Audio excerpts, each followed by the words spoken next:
IPL 2026 তো ভাই আর বেশি দিন দেরি নয় এবং তার জন্য হতে চলেছে মিনি অকশন এবং আমরা দেখে নেব যে বাংলাদেশের 60টা প্লেয়ার চান্স পেয়েছে ভাই আমাদের আইপিএলের এই অকশনে, অর্থাৎ যে শর্ট লিস্টটা করা হয়েছে 1390 জন মানুষের মধ্যে থেকে, সেখানে কিন্তু 7 জন বাংলাদেশের প্লেয়ারও রয়েছে।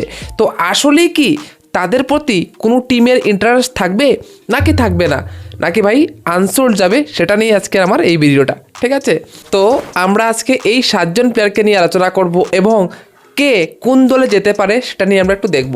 তো প্রথমে যদি বলি, তাদের ম্যাক্সিমামই কিন্তু বোলার, ঠিক আছে? বোলাররাই নাম লিখেছে, কারণ ব্যাটসম্যানরা জানে যে ভাই নাম লেখালে আইপিএলে অ্যাটলিস্ট ভাই জায়গা পাওয়া যাবে না।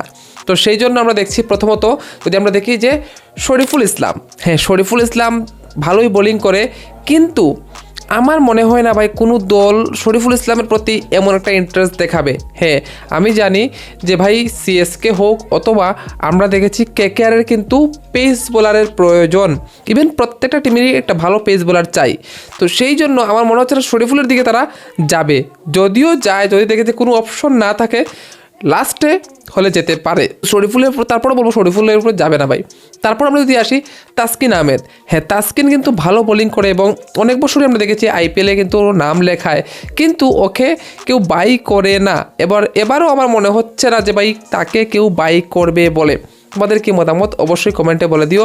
যদি বাই করতে চায় কেকেআর, কিন্তু মনে হয় না কেকেআরও বাই করবে, আমার মনে হচ্ছে না ভাই কেকেআর তাকে নেওয়ার জন্য চেষ্টা করবে। তারপর যদি আমরা আসি নাহিদ রানাও ভাই আমরা জানি একটা ফাস্ট বোলার, ঠিক আছে? তো নাহিদ রানা ইয়ার দেখো শরীফুল এবং তাসকিনকে যদি না নেয় তাহলে তো নাহিদ রানাকে নেওয়ার প্রশ্নই ওঠে না, ঠিক আছে? তো সেজন্য বলছি যে নাহিদ রানা নাম লিখিয়েছে ঠিকই, কিন্তু কতটুক নেবে সেটাও আমার একটা ভাই ডাউটে রয়েছে। তানজিদ হাসান সাকিব, দেখো তানজিদ হাসান সাকিবের কথা যদি বলি, ও কিন্তু ভালো ফাস্ট বোলিং করতে পারে আমি জানি, ঠিক আছে?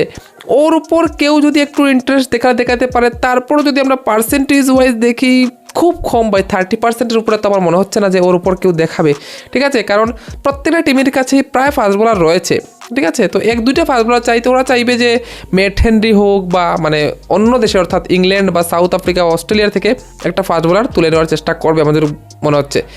স্পিনার রিশাদ হোসেন রয়েছে, তো রিশাদ হোসেন আমরা দেখেছি উইকেটে তো পায় ভাই, কিন্তু সমস্যা হচ্ছে ও কিন্তু অনেক মারও খায়। তো সেটার দিকে, এবং বিশেষ করে আইপিএলের ভাই পিচগুলো ফ্ল্যাট থাকে, এবং আমরা দেখেছিলাম যে একবার রিশাদ হোসেন ইন্ডিয়াতে এসেছে, সঞ্জু স্যামসং ভাই কি দোয়ানা ধোয়েছে ওকে, ঠিক আছে? তো সেই দিকে বিবেচনা করলে যদিও ও কিছুটা ব্যাটিং করতে পারে, এটা একটা প্লাস পয়েন্ট রয়েছে। তো ওই দিকে যদি কোনো টিম বিবেচনা করে যে আমাদের কাছে একটা স্পিনার নেই, কিন্তু স্পিনার হিসাবে আমার মনে হচ্ছে হাসরাঙ্গার দিকেই যাবে, ঠিক আছে? ইয়াফির ভাই অন্য বোলার দিকে যাবে। তো আদিল রশিদের মতো প্লেয়ারও ভাই পিকি হয় না আমাদের এই লিগে, ঠিক আছে? অ্যাডাম জাম্পা, আদিল রশিদ, এত বড় বড় প্লেয়ারও ভাই এখানে টিকতে পারে না। সো দ্যাটস ওয়াই আমার মনে হচ্ছে যে রিশাদ হোসেনের দিকেও ভাই কেউ যাবে না।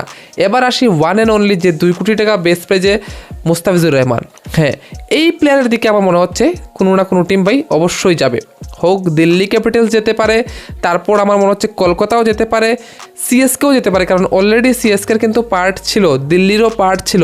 তো এই 3টা দল আমার মনে হচ্ছে, কারণ 3টা দলেরই ভাই একটা পেস বোলার চাই, কারণ ওরাও সিএসকেও ভাই পাতিরানাকে ছেড়ে দিয়েছে, যদিও পাতিরানার দিকে যেতে পারে। তো এই 3টা দলের মধ্যে একটা দল আমার মনে হচ্ছে যে ভাই মুস্তাফিজুরকে নিয়ে টানাটানি করতে পারে। তো সেই জায়গায় দাঁড়িয়ে ওর কিন্তু চান্সটা একটু বেশি আমার যতটুকু মনে হয়। তোমাদের কি মতামত অবশ্যই কমেন্টে বলে দেবে, এবং ভিডিওটা ভালো লাগলে অবশ্যই লাইক করে দেবে, এবং এই চ্যানেলে আইপিএল এবং ক্রিকেট রিলেটেড ভিডিও কিন্তু তোমাদের আসতে থাকবে, ঠিক আছে? তার জন্য ভাই সাবস্ক্রাইব করে পাশে থাকবে।